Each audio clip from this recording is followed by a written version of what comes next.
What's up, ADHD? Nope, I did that. No, I didn't. What's up, ADHD reWired ear buddies? We are 2 days away from kicking off the 33rd season of ADHD reWired's coaching and accountability groups. Did I mention this is an award-winning program? I'm recording this right now on Friday, July 7th. I'm not sure if we still have spots left in our summer sessions. I think that we do. I know we do as of this recording, but check the website to see if you can still join. Also, if you're catching this early enough on Tuesday, July 11th, we're going to be doing an open house right after the live Q&A this Tuesday to answer your questions and get you registered. We'll even co-work with you while you do pre-registration stuff if you haven't started that yet. I was uncertain about group coaching. I just hadn't ever done that. And I'm amazed at the value of group work. I really underestimated, or I really am just so pleasantly surprised with the impact that the group work has had on me to add a sense of community to my life, that sense of accountability that comes with a group that really is benevolent. And that's just so lovely and something that's just been so hard to find. All right, more at the break. We'll go to coachingrewired.com to learn more. Now, on the show. Welcome back to another episode of ADHD reWired. We are here for our live monthly Q&A. We are recording this in the month of June. If you are hearing this on your podcast feed, I hope you are now enjoying a nice July. All right, let me introduce our panel of panelists. In my left corner, first time joining us on the panel here is Dana Cruz. She a recent graduate of our coaching and accountability groups. She's also a coach, trained therapist, globetrotter and many interests around the world. Dana, welcome to the Q&A. Thank you, Eric. I'm so happy to be here. Thanks for inviting me. Absolutely. And we have Coach Kristen Martz. How you doing, Kristen? Doing all right. How are you? Doing great. And to my right, we have Laura. How you doing, Laura? Feeling bright-eyed and bushy-tailed today. That is awesome. And you got as you told me, you got your stuff cleaned up behind you. I did. It took longer than I want to admit. So, and we got Brian Entler, one of our ADHD reWired coaches and cyclist extraordinaire. Good morning. Thank you, Eric. Good to see you. And in the top of my screen, we got Lisa Ciesler, our resident Dr. Seuss character, and my executive assistant, who helps out with so many things that my brain doesn't do well. Hey, Lisa, how you doing? Hi, everyone. Doing great. It's Tuesday, right? Tuesday. Woo! It is Tuesday. And the star of the moment, we have Ryan, who is going to be asking the first question. So, Ryan, go ahead. Yeah, so my question is, I and my son have both recently been diagnosed in the last couple of years, myself at the end of last year, him in 2020 because of him. As is normally the case, it seems like for us adults. And I don't feel great about either one of our prescribers' knowledge of ADHD, meds, stimulants, whatever the other options are, but stimulants obviously being the main ones, and we're both on them. And we're just kind of wondering, what we can do to find either the right people to prescribe, or maybe helping to educate our prescribers or know what to look for versus how are you feeling? What's been going on? It's usually the same questions we always get. And it's like, well, I feel a little more productive, but I don't know what I'm looking for. I don't know what I don't know. Reading as much as I can, but I just don't know how to help them other than maybe throw some book titles at them or something like that and hope they read them. There is, if you go to the CHADD website, CHADD.org, under it's connected with the National Resource Center on ADHD, and they have a bunch of what they're called what we know tip sheets that I think have some things like that that you can actually hand to your prescriber. Let's see what Kristen has to say. All right. So first of all, I'm an LCSW and do work with, and have in the past worked with psychiatrists for common clients. However, I'm also ADHD as well as my son, and I have a brilliant general practitioner who knows how much I love information and has schooled me. I cannot repeat it back except to say that, there are different classes of the meds. So there's like the Vyvanse, and I think it goes with the Adderall, and the Focalin goes with the Ritalin, something like that. And those two different things work on different parts of the brain doing different things. My son, he takes Adderall, but I take Ritalin. I actually cheated one time and tried the Adderall. It didn't do anything for me. So there is very much that knowledge to understand. Because of that, it is because the doctor knows us so well and he can see the different aspects of what our ADHD, how it presents. So I would suggest looking up the executive functioning components and starting to understand where it is you're having greatest deficits, where it's really impacting you. And when he says, how you feeling, go into that. Because it could be that they understand that, they just aren't skilled at asking the questions, the assessing questions yet. And again, if you can find someone who is more adept at that, that's certainly another route to go. But I think that would be my first step, is look up what all the categorical parts of, I don't know if I'm using the right words, of what our executive functioning does, and see where you're having the most issues and give that information, because it might be completely different from your son's. And so share those too for him. Okay. Yeah. We're actually both similar to you. He's on Adderall, I'm on Ritalin, and I seem to do pretty well, but I've also managed my ADHD without medication for so long, and he hasn't. So he's struggling a ton on Adderall with getting stuff done. So I'm kind of like, what can we do for this kid? We're pulling our hairs out and trying to figure out what to do to help him. And this might help. Maybe he's not on the right meds. I don't know. Dana? Brian, can I ask how old your son is? He is 17. Okay. Have you guys talked about core values? Have you talked about long-term or short-term goals together? Like, what is his motivation? Where does it stem from? Is he interested in even knowing about ADHD or knowing about himself? Or do you guys ask questions to each other? We do all those things for sure. He's a teenager, so he's a teenager. He's most time is the cure. Yeah, he's most interested in being a teenager and doing the drama that comes with that. So no, we literally just had a conversation with him last week asking about his goals in life and what he wants to do, and he has no clue. He loves to write. He's super creative. He loves animals and the environment. Like, he has a lot of interests, but he has no goals. So we're just like trying to tie those goals and interests together for him, and to help maybe say, hey, here's some ideas of what you might be able to do.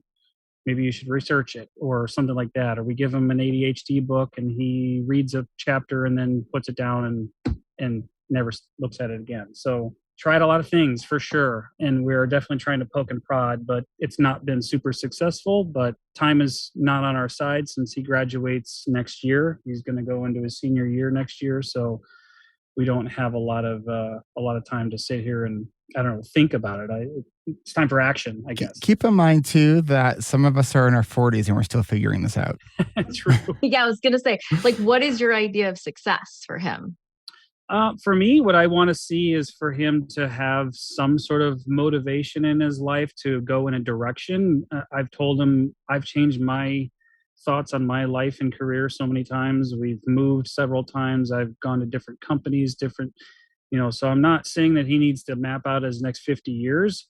What I do want to see is that he has a direction, whether it's college, community college, trade school. I don't care. I told him, even if you want to go work at a bike shop, your whole life, I don't care. Like, money is not the issue here. It's the direction. I want to see what you're interested in doing and where you want to go. It sounds like you're asking all the right questions and you're doing all the right things, and you're allowing him to be interest and strengths driven, and from your knowledge of ADHD, and that sounds like that's what you're doing. So it's great that you're allowing that conversation to happen. It's great that you know what will be helpful, and it sounds like that's what you're doing. Okay. I think that's great. And circling back to something Kristen said, when our doctors ask us, when our psychiatrist asks us how we've been doing, they are asking as a reference point since the last time we saw them.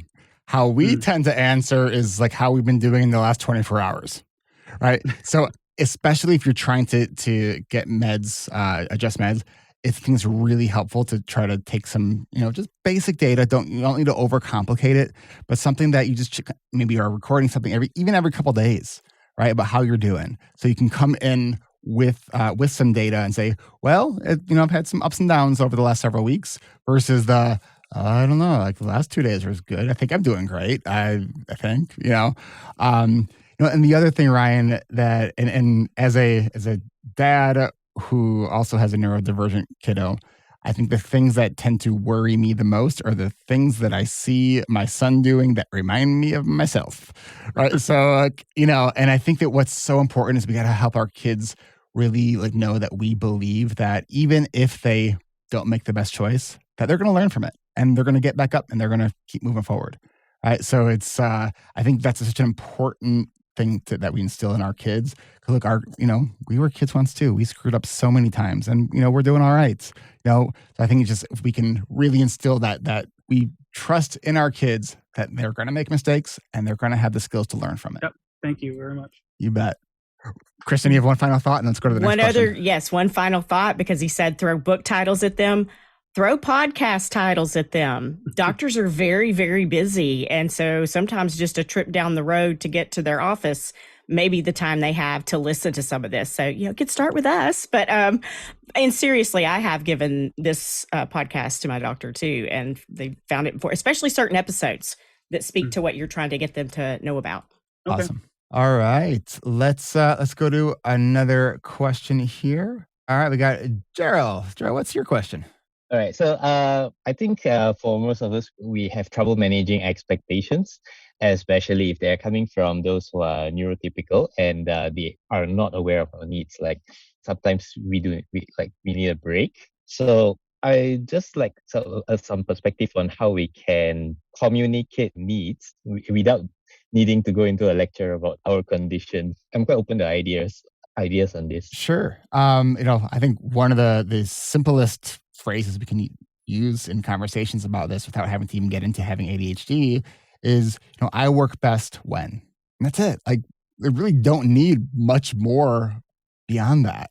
I work best when. I work best when due date's broken down. I do best when I can check in with someone. I do best when if I have to do some writing, I can be in a quiet room.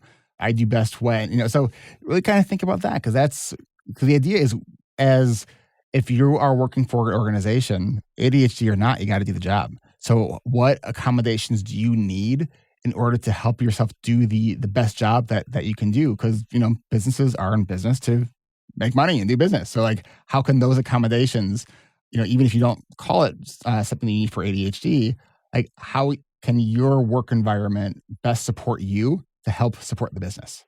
So in the examples, especially those who are new to ADHD, you might not know what works best for you. Where do we go from that? I'm fairly aware of what my limitations are, but I get asked, okay, so what do you need to make this happen? And I'm just stumped because, okay, I know what works for situation A, B, but this is situation G. I have no idea what works for this one. Everything we do in a coaching realm is about promoting experimentation, right? It's like, it's kind of starting with a hypothesis of all right, here's this challenge I'm having. I think this is going to be something that might help. Then we try it and we try not to be overly attached to the outcome. It's really about focusing on the process and just learning from it. And so if you're, talking with colleagues and say, I'm trying a little bit of a different approach to this project, or and I wrote an article that suggested this strategy. I'm going to give it a try, right? So it's really just about being open to that idea of experimentation for the purpose of trying to figure out the way you work best. Laura?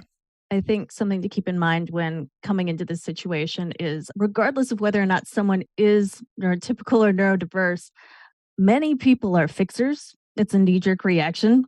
And so it can be really helpful to express our needs up front by being direct and saying I'm not looking for that type of suggestion before you even jump into expressing what you're trying to express, because we all have different degrees of advice monsters in our heads. And frequently, we don't think about them being there until someone has pointed out that that's happening. So asking for what you need in that way, I think, can be incredibly useful. That's great. Thank you, Laura. Although what I meant was more on the lines of we've expressed our needs. Like, I don't think I could finish this in this time frame, and then we start to get into the weeds as to what is going to make me, not meet this time frame. And the suggestions that come back might not necessarily might not be helpful in any way, and that can be very difficult sometimes to explain that.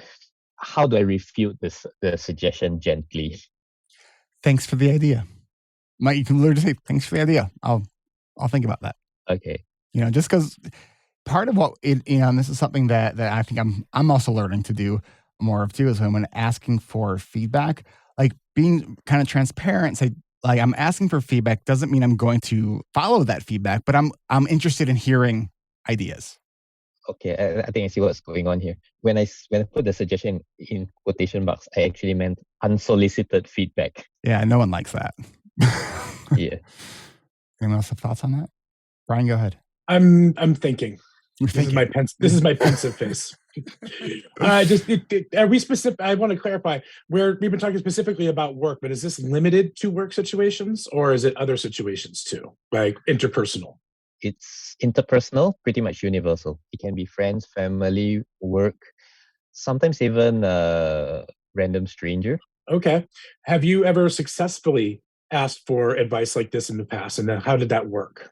How like when you ask for something, I need to do this way, and then somebody gave you an idea. Can you think of any time that there was a successful interaction like that in the past that was effective for you, where you got information, or you got information that you didn't want to use, but you felt like it went well enough that the other person didn't feel slighted? Do you have any experience with that?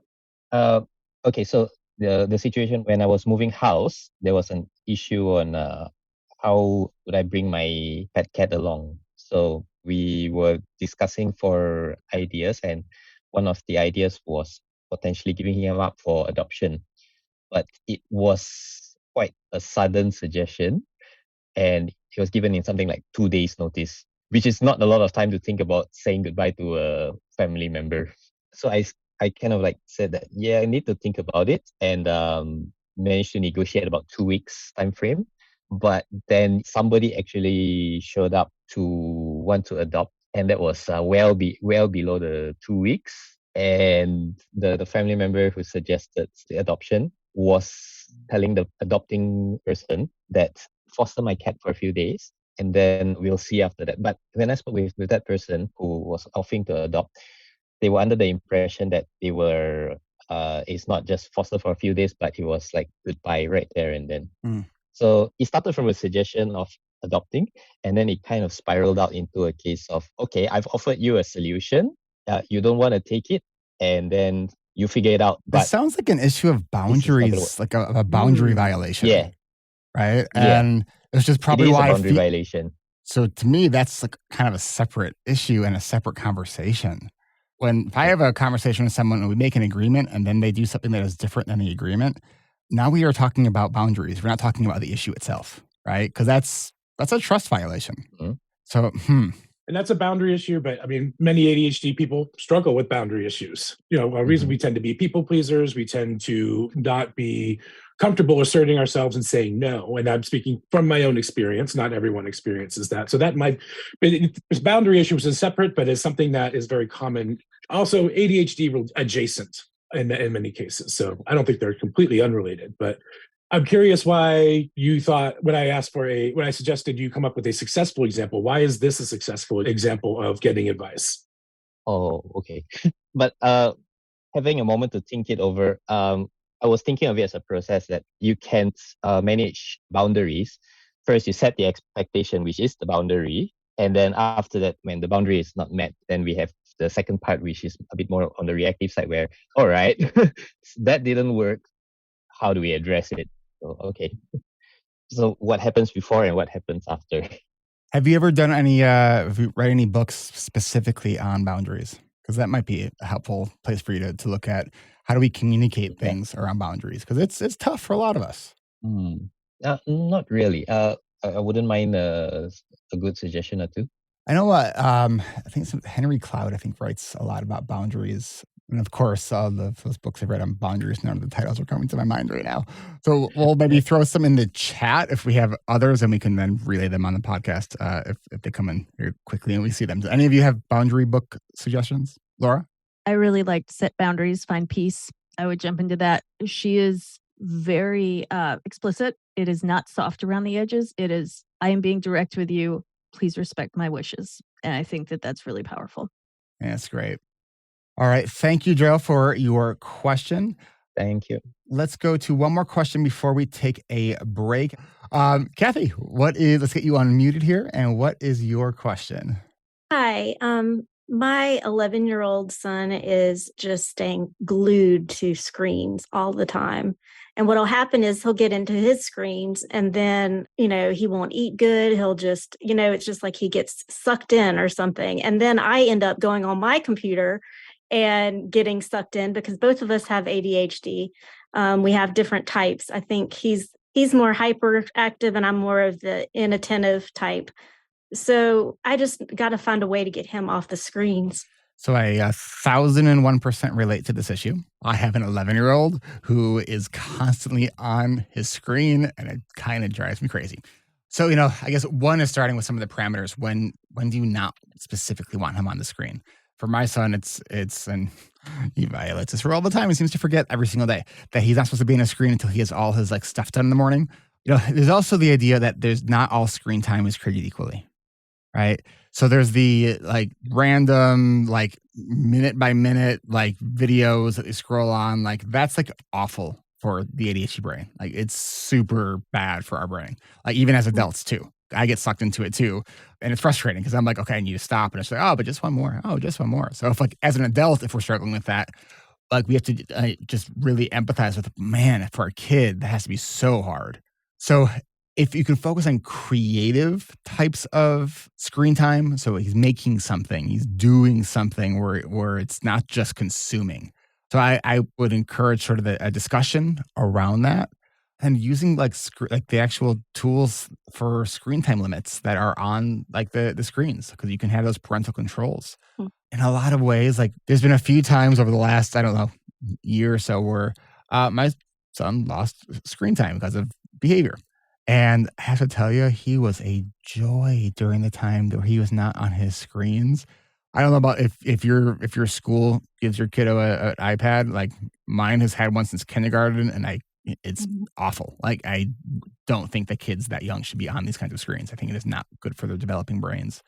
And it's a real thing. And we got to be mindful of our own screen behavior too. And I think as a parent who obviously also has ADHD, I get frustrated with my son because I see the same behavior in myself, right? And it's that tends to be the stuff that frustrates us the most. We're oh no, don't do this because we're doing it and we don't like that we're doing it. So we don't want that for our kids either. The other thing is try to join them in what they're doing. There's also that opportunity to have it become a social piece because for better or worse, that is how kids are socializing, is through their screens. Right. So there's, yeah, well, that's, if he's talking to friends, I think that's great. I don't think that's a problematic thing. If he's having, relatively age appropriate behaviors, if he's engaging well and he's playing games with friends, that's kind of how kids are playing these days. He plays video games that way. And I know most of the kids that he does that with, but what he does is when he's not on the phone with them, that's when he switches and he goes to the random videos, one right after the other. So he'll be with his friends and engaged. And then all of a sudden he'll just spend, hours watching video after video. Yeah. And then sometimes it's I'm what are you watching? And I try to go over there. And then by that time he's back on with a friend or something. So it's there's a lot there. There's a lot to kind of pull apart there. Dana, go ahead. Yeah, this is, like you said, Eric, a really complicated situation and very difficult to deal with, working with parents and children and screens. Modeling that behavior, like Eric said, is really important. Are you giving yourself limitations And are you talking about that openly with your son? Like, hey, I also have difficulty taking myself away. Like, what kind of limitations should I maybe set for myself? And then having a conversation with him about it and saying, how long do you think is a good time to be on a screen per day? Like, I have a stepdaughter who's turning 9 this week, and our limitation is 2 hours per day, and she gets to set those timers and those limitations within that 2 hours herself, because I want her to learn that independence and that understanding time and that self-control aspect of it too. So it's like about having that conversation, being open, being curious. And maybe that isn't just about downtime. Maybe it is. Maybe it's about consuming, like Eric said, the difference between consuming or learning something, learning a skill or interacting with friends. So asking him the specific questions about, what do you get from this? What's working for you? How are you understanding that? Does it feel difficult to step away from it? How can we work together to create those kind of boundaries or limitations and experiment? Thank you. Kristen? I think this is for everyone out there with a pattern of behavior that they want to change. When you're going to take that activity away, all of us need to find something to replace it with. Yeah. And the way our kids are growing up and they're on the screens all the time, especially now that it's only, 3 years past pandemic, I imagine that your son was second or third grade maybe, and got really accustomed to that because that's the way they socialize. So there may be some additional kind of backtrack teaching you might have to employ with him to, well, what can he do? What are some activities he can do that doesn't involve a screen? Because that may be a little foreign to him, having that pandemic got in the way of some of that development stuff. Right. Laura? On the front of friends and socializing, it's okay to put limits on socializing. I'm a Zennial, and so I remember the world before the internet, and we talked to people on the phone, and I was allowed to be on the phone for like an hour, maybe 2 on a lucky night, and then I spent time with my family and did homework and read books. Obviously, things are different now, but I think it's okay to put that limitation in place. Kiddos don't need to be in contact with their friends 24/7. It's not going to stunt their growth if they have a little limitation on that front. Yeah, the limitations, as much as our kids in the moment might hate it, is also really regulating for them, right? Dana, final thought, and then we're going to take a quick break. Yes. One more thing is, wow, I just had it and now I lost it. Wait. My stepdaughter, what she says is, I'm bored. And I have a reaction to that. My emotional reaction is, I have to take care of this. I have to entertain her. But then I think, wait, it's good to be bored because then you get creative. That's right. Right. So it's like, what's your relationship or reaction to him not being on the screen? And what does that feel like to you? And kind of, connect to that. Okay. Thanks. Thank you. Thanks, everybody. Thanks for your question, Kathy. All right. We're going to take a real quick break here for the podcast. And when we come back, we have more of your questions. So we will be right back. Hey there, ADHD reWired listeners. We are just 2 days away from kicking off the 33rd season of coaching and accountability groups. Go to coachingrewired.com to learn more. Is overwhelm your default mode on most days? Have you read, listened to, or watched all of the things, but you're still feeling stuck and aren't sure what to do next? Are you sick of trying harder and want to try something different? If you want to learn how to better manage your time, take charge of your calendar, set healthier boundaries, create a to-do list that prioritizes your goals and your self-care, all while having a supportive community of like-brained adults with ADHD cheering you on, then don't wait. Come on over to coachingrewired.com. Well, our summer season is kicking off in hours, 48, 72 hours from right now. Go on over to the website. We may still have a couple spots open. Go to coachingrewired.com. And if you're listening to this way after the date that it came out, still go to coachingrewired.com to see where we're at with registration. After 10 weeks, the one thing that I can promise you is you will still have ADHD. But the difference, once the 10 weeks are over, is that you will be equipped with new, shiny tools and strategies to help you keep moving forward with your wildly important goals. And you'll have a community of wonderful, neurodiverse people to help you back up when you stumble and fall. Because ADHD management goes beyond just the tools. So much of it is about the people who are there for you to help you along the way. We can't wait to get started with you. Go to coachingrewired.com. It's time to do something different. Try ADHD Rewired's coaching and accountability groups. We look forward to growing with you. That's coachingrewired.com.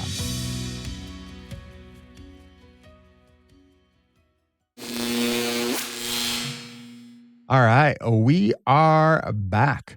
I wanted to address the sensory question. Jenna asked, it was, do any of you have sensory issues? Jenna says, when it comes to clothing and scents, is this an ADHD-specific thing, or could there be something else going on?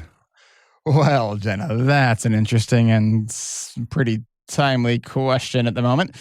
So for years, I've always thought that sensory issues were like the part of ADHD that why isn't anybody talking about? And recently I've been kind of thinking that maybe it's not an ADHD thing, potentially.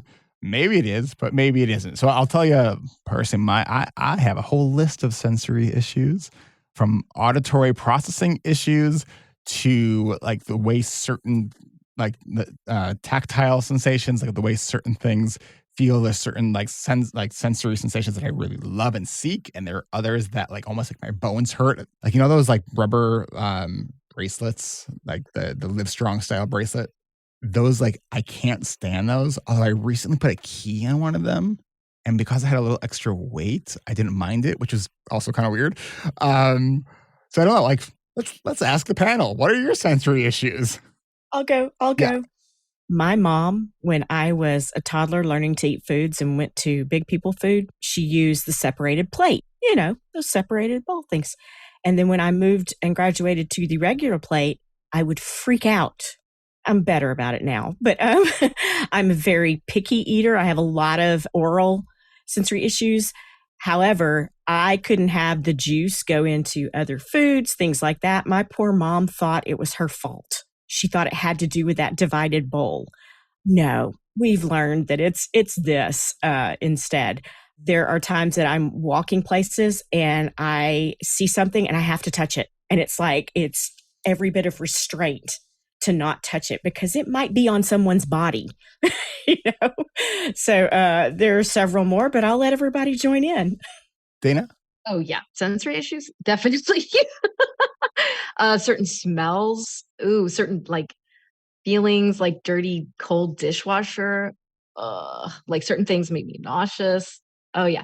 Certain style of touches like tickling. Yeah, don't like that. Things, certain sounds, certain light. Oh, fluorescent lights are the worst. Mm-hmm. The buzzing or the flickering. Oh, I can't stand that. Yeah. For years, I had to have like a lamp and turn off my overhead light, you know, in the office. Yeah. I think, you know, I encourage clients to make a sensory inventory. What do you like? What do you not like? Hearing, seeing, smelling, tasting, all, you know, all of the senses.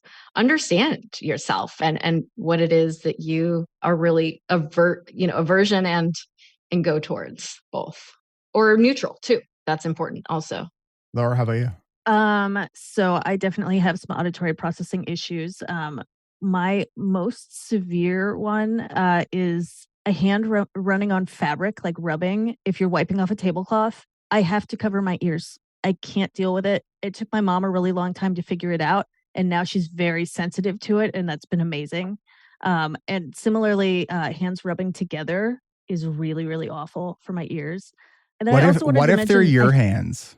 I don't like it. Even if it's your, okay. That's interesting because certain awful sounds that, like, I don't mind if I'm creating the sound, but if somebody else is creating the sound, like sweeping on concrete, like even just saying that makes my bones hurt. I do think there's also a bit of a link. ADHD and chronic pain are frequently correlated, and sensory stuff can really exacerbate inflammation, which exacerbates chronic pain. So there's a fun link there as well. My son told me the other day that he can't tolerate like wet peanut butter because we had like a dish, and he was like, just as long as you don't make me clean it, like I'll put it in the sink, but please not have to clean it. Like I can't like and I'm like, I totally get it because I totally understand what you're talking about. It is this weird, thick, slimy sensation and it's nasty. Brian, do you have sensory issues? Yeah, I think so. Like people talking in the background, I cannot function cognitively when there's another conversation going like in that process. And you might remember, Eric, we were talking last time you suggested I was reviewing replays of coaching sessions. And you said, oh, did you try the speed up tool where you speed up the playback to 1.5? And I'm like, can't do it. If I'm trying to understand what is being said, like speeding it up to 2 speed, like gives me anxiety. Like I can't even handle it. So yeah, like background noise, like I do great with background noise, like music or binaural beats. But like if there's words, same with I have a lot of sleep issues and people have tried those sleep stories. Oh, no way. If people are talking and I'm like, it's supposed to be a boring story, but I'm like, well, then what happened? Like what's at the bottom of that staircase? Like I need to know.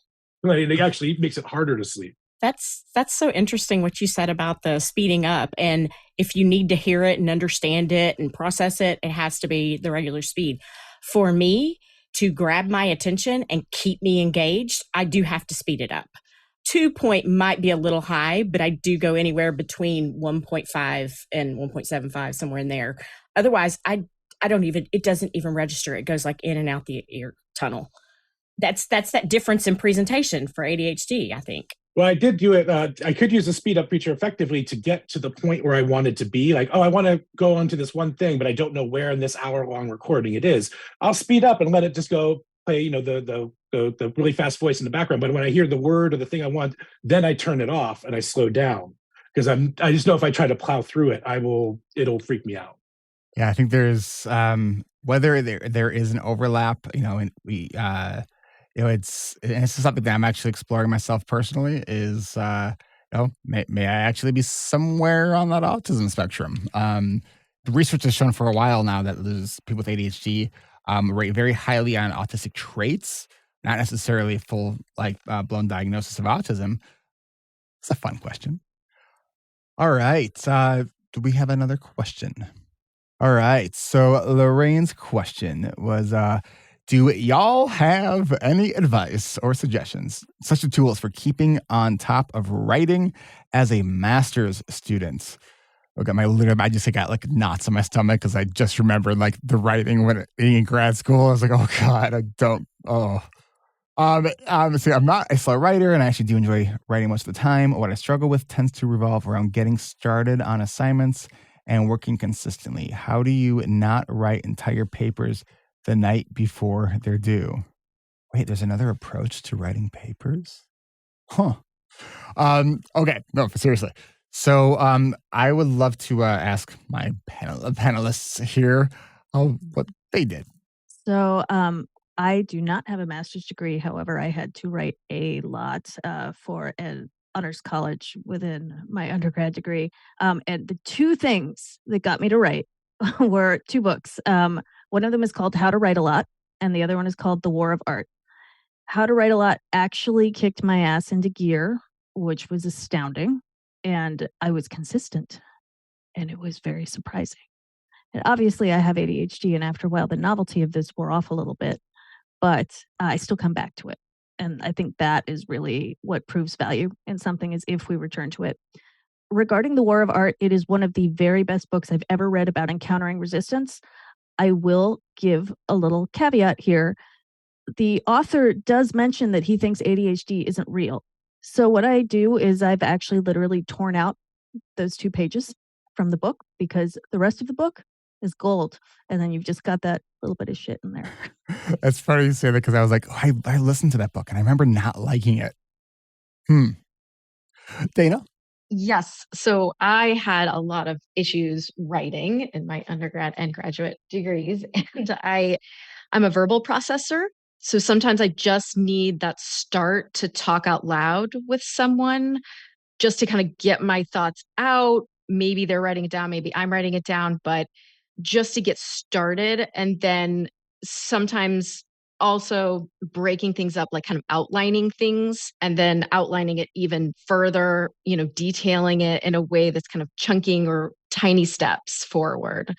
I also have used like a large chunk of time, not just the night before, but like I'll dedicate, 10 hours to this one particular topic and allow for that, and then allow for rest and allow for recoup too. And it's not the night before, it's a week before or 2 weeks before, or even a month before. So kind of scheduling time in as I go to have these big chunks, because I like to write in big chunks and I think in big chunks too. So, but verbally processing was definitely my biggest tool for writing. Awesome. Brian? I have not been a master's student or a graduate student, but I have had to do like ongoing projects. I just want to extrapolate from some, maybe a little off topic, but I am a big fan of having a journaling practice in general, just for my own well-being and for keeping on track with my goals and whatnot. And I fall on and off with that, but I find that having a regular practice where start by writing anything, not necessarily about your academic topic, because that has a lot of baggage and a lot of resistance associated with it.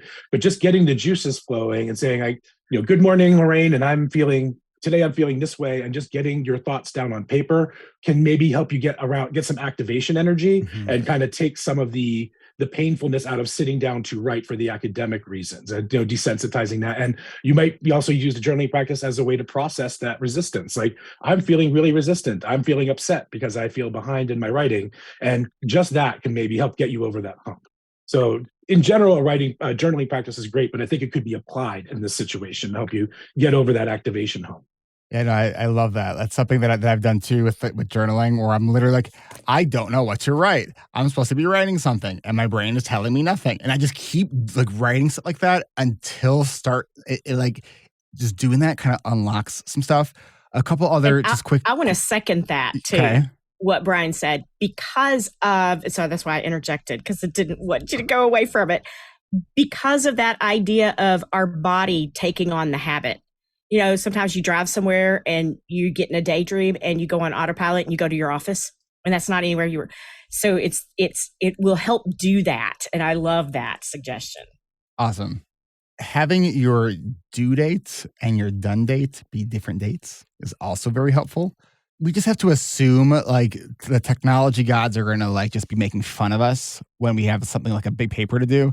The printer isn't working, or the internet goes out, or who knows? But I think if we give ourselves that extra time and really understand that, like, I really do need to be done like 5 days before it's actually due, and really like try to really stick to that. And if that's hard, leverage accountability. Right? I think that's another big piece for big papers. And maybe it's accountability for writing 500 or 1,000 words a day, depending on like whatever sort of how much you need to write to be on track to hit your goals. Voice texting is also a really, really helpful thing, especially if you have that tendency to keep hitting delete and edit while you write.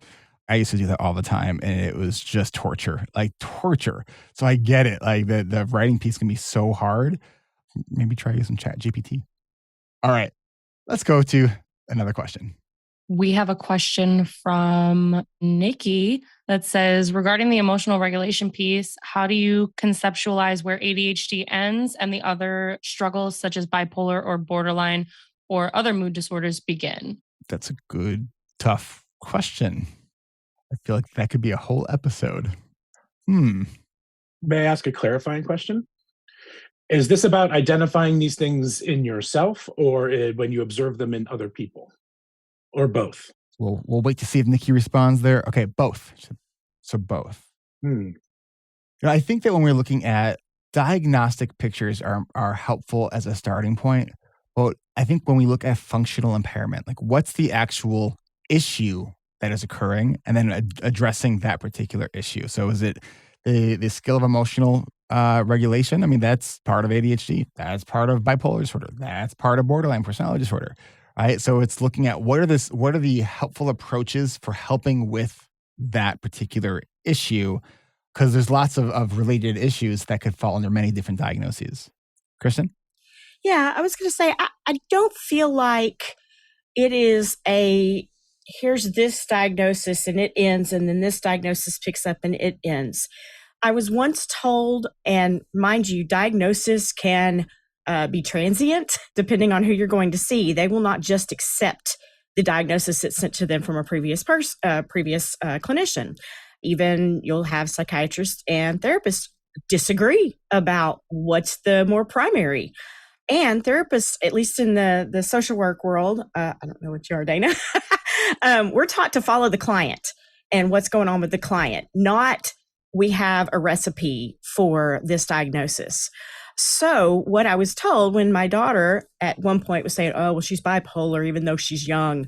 And, we really can't say she's bipolar. Her ADHD, they couldn't treat with meds because it was basically considered a symptom of her bipolar issues.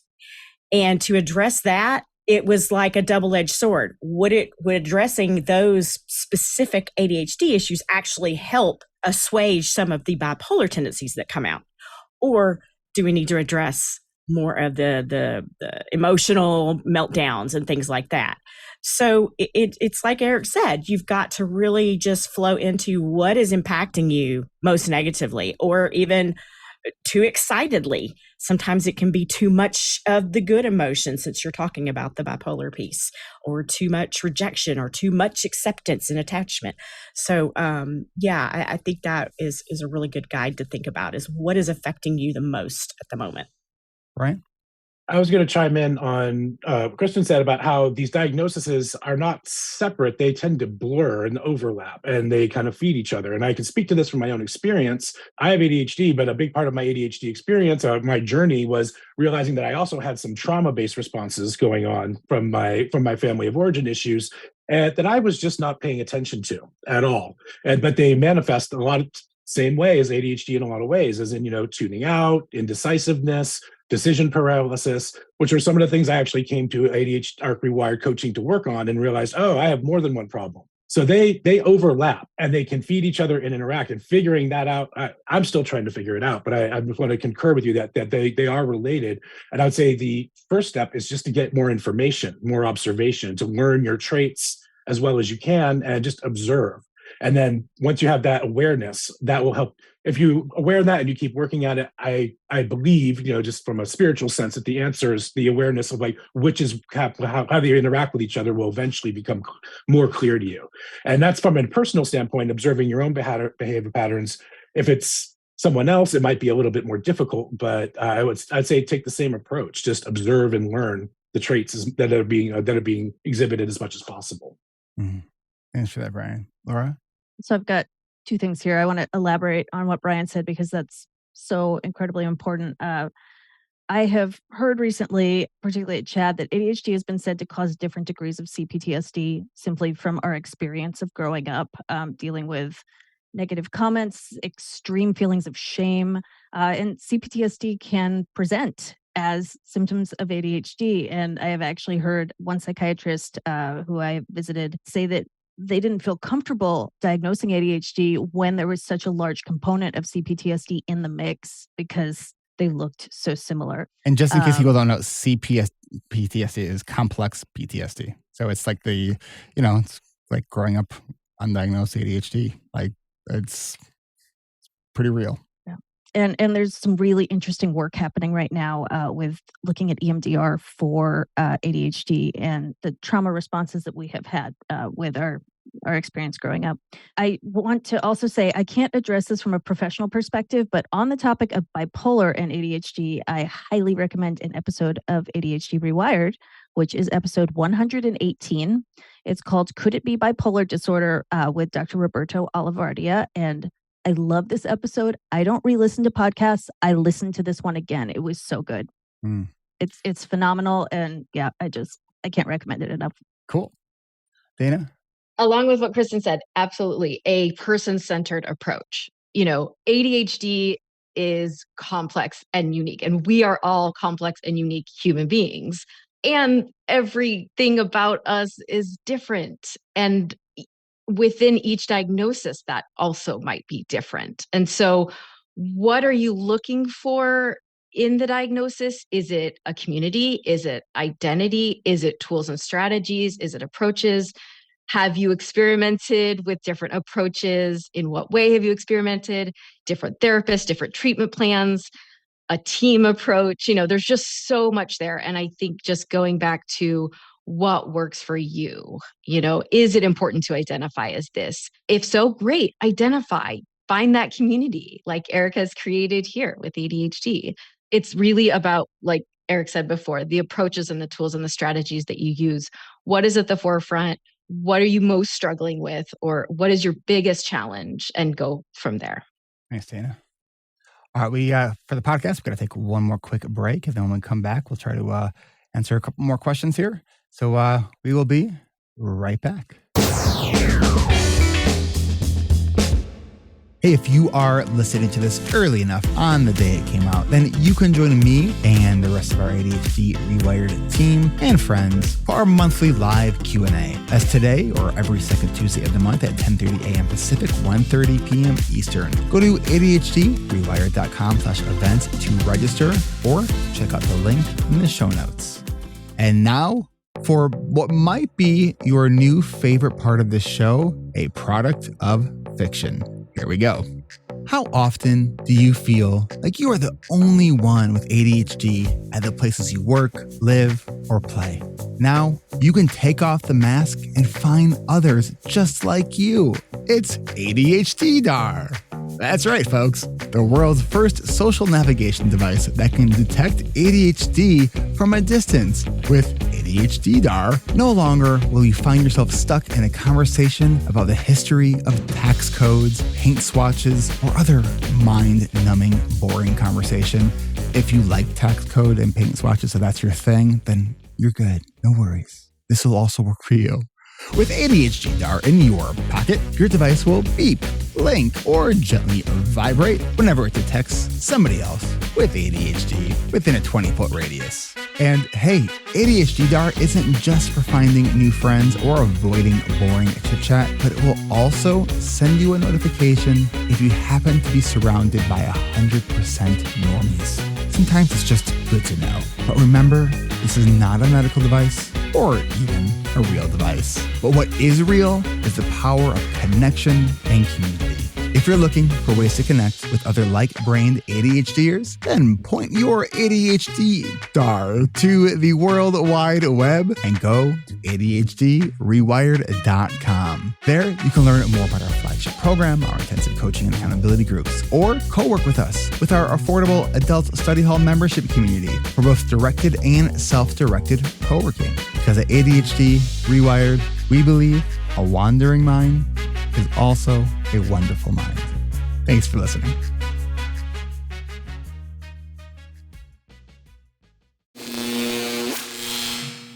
All right, we are back.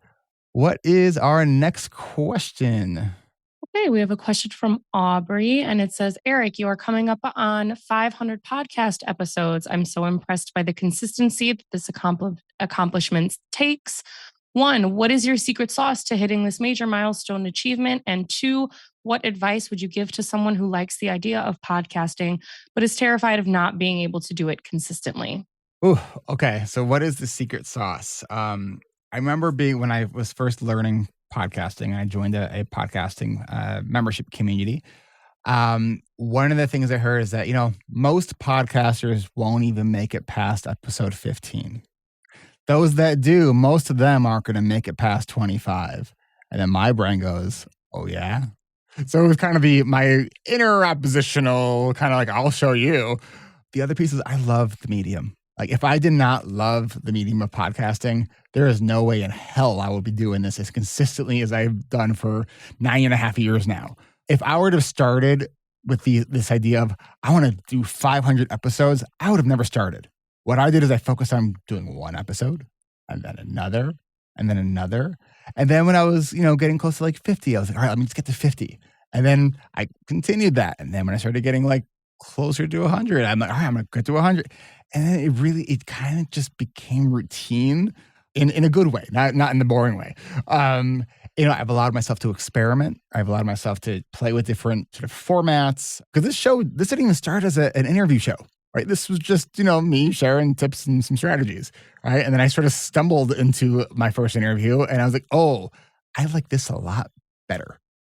So it's really finding what works for you, finding your own voice and having fun with it.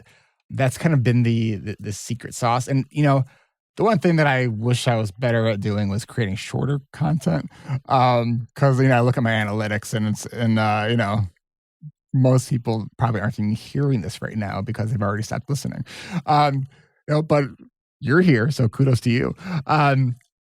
Loving what you do and finding kind of what motivates you and trying to also make it as easy as possible, creating the systems around it. Like I have no patience for back and forth scheduling with like email and stuff like that. Like I have a whole system. I use one of those scheduling tools. And yeah, I'm trying to think what else. Someone asked a follow-up saying, what is it about the medium you love? And I was trying to find the answer in what you were saying, and I'm not sure I found it. Okay. Because you can do interviews on lots of different mediums. So what is it specific to podcast platform that you like that keeps you coming back? With video, we expect video to be short form, right? Where I like the long form content. I like to have a deep conversation. I like to, I'm a very curious person and I let my curiosity guide me in the conversation, right? It's like it's just, I think be authentic, be yourself, have fun with it. And I would also encourage you to seek out a lot of feedback in the beginning as you're going through it from your audience, from people and workshop it. I think that's also a really important piece because, especially over the last year or so, the number of new ADHD-based podcasts have like exploded. But there's still room for good content. There's always room for good content. Even if you have an idea that's similar to what somebody else is doing, nobody's going to do it like you are. So like, don't lose sight of that idea too. Because, people say, oh, somebody's already doing that. My response to that is great. Proof of concept. Like it'll work. All right. So I hope that's helpful for you. All right. Let's go to another question. We got Jessica. Hi, Jessica. Oh my goodness. Hi. Yeah. So I had posted a comment like a half an hour ago and I was all feeling the RSD because nobody was answering. And then I realized that it wasn't actually a question, which kind of, led me to the follow-up, especially when I'm anxious, which is more often than not. I do have a really hard time articulating what it is that I need, especially at work. So any feedback on how to navigate all of that would be wonderful. Absolutely. And thank you for your courage to come on here and actually ask your question. I love that. Thanks. Oh man, the issue of getting sort of tongue-tied and not be able to express what's in your head in a way that makes sense to others. Man, I wish we can just create that device that people can just understand our thoughts without us having to speak them. That would be really, really helpful. So the first thing that kind of came to mind that I have learned personally is actually a trauma response. And when your brain kind of goes blank and you can't get any of the words out, that's apparently a common trauma response. So, as we've talked here, even on just today's Q&A here, trauma is a big part of the ADHD picture. And I think it's probably more the exception than the rule that someone living with ADHD, especially if they were later diagnosed ADHD, if they somehow made it to where they are right now without trauma, it's a fucking miracle. I mean, honestly, I just started doing EMDR for the first time a couple weeks ago because I've done a lot of therapy and I personally felt like there's core areas that traditional talk therapy has not touched. Right. So, and this was one of the things where my brain just kind of goes it's not often where my brain is quiet. Right. But if I'm triggered by something, it goes quiet and it's frustrating because it's like, I just had all these thoughts. I'm not sure where they just went. So is that kind of what you're experiencing? Very much. I'm a social worker, so you and me both, Jessica. Yay, social worker. Also, I had 2 master's degrees before I was diagnosed at 41. So 8 years later, still kind of trying to navigate how all of it works.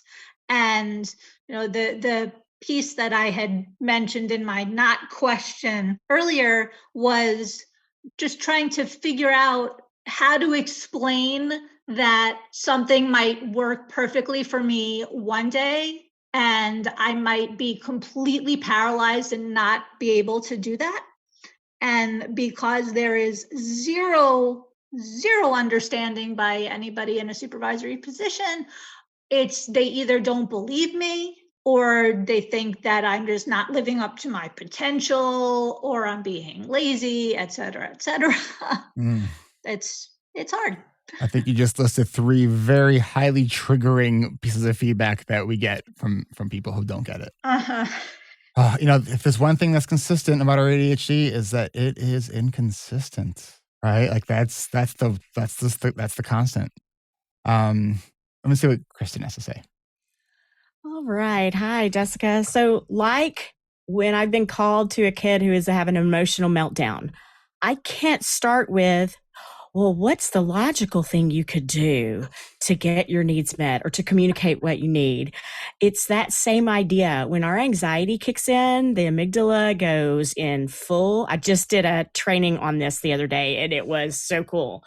The information goes through the eyes. It hits the amygdala before it gets to the cortex. So the cortex is where your executive function is, the way you form sentences and words and communicate your thoughts.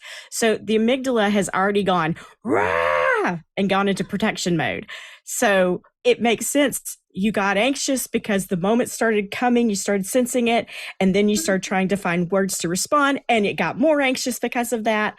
My hope is that you could work on some mindfulness meditations to begin calming that mind down more often so the amygdala doesn't get all riled up too quickly. Because I also have this experience where it'll rile up, and I've made it worse by worrying about that in the moment, when come to find out it wasn't going to be a situation. Oh, yes. Yes. So working on calming that down could help. And I think what you need to know, though, in the meantime, what do I do about that, right? To Kristen. So I really lean into having pretty general responses ready to go for especially kind of repeated situations. Something that works, you may have to practice them. You have to practice them on other people, and maybe feel like you're being an advocate for someone else in the moment as you're trying to create these kind of scripts that you can latch onto to help you in that moment. Basically say, okay, I need to go process this. And it's better if I write my thoughts out on what I need. So can I send you an email? That's an idea. Something like that. Good one. I like that. Dana? Yes, Jessica. So yes, as a social worker and behavioral health specialist and all the things for almost 15 years, right? There's a lot of intense emotion in our jobs, right? And we are also highly sensitive people. And so our reaction to other people's reaction and situations and experiences is intense.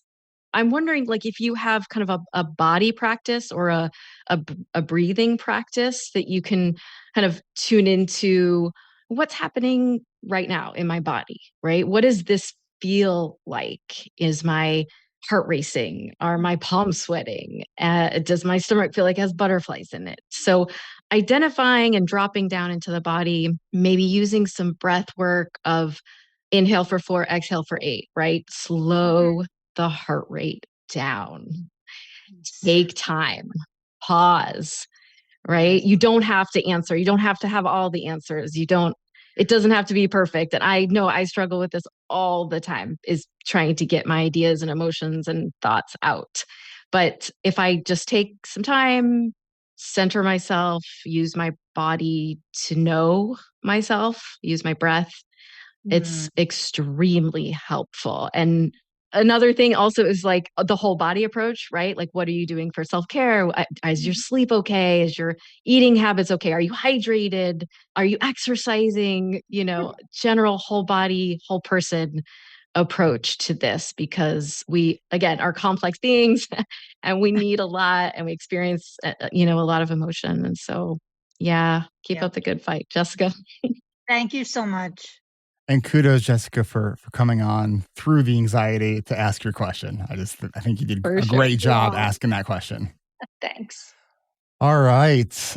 I think that time is no longer on our side, that we got to wrap this one up. So I want to thank everyone for asking questions.